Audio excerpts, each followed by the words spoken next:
Okula gitmezsen hiçbir şey öğrenemezsin. O zaman sen de benimle okula gel. Gelemem. Neden?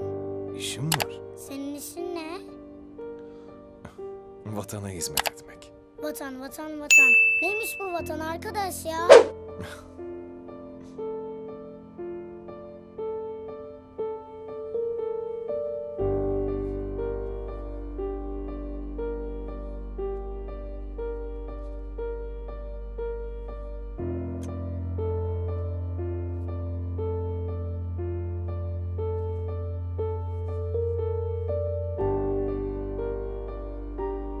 Vatan budur.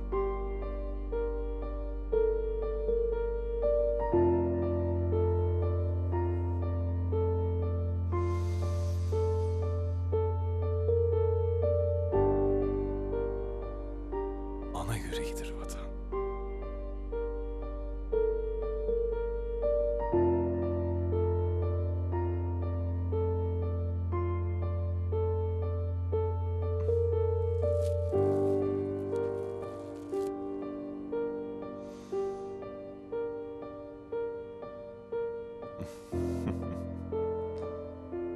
Vatan toprağın bize verdikleridir.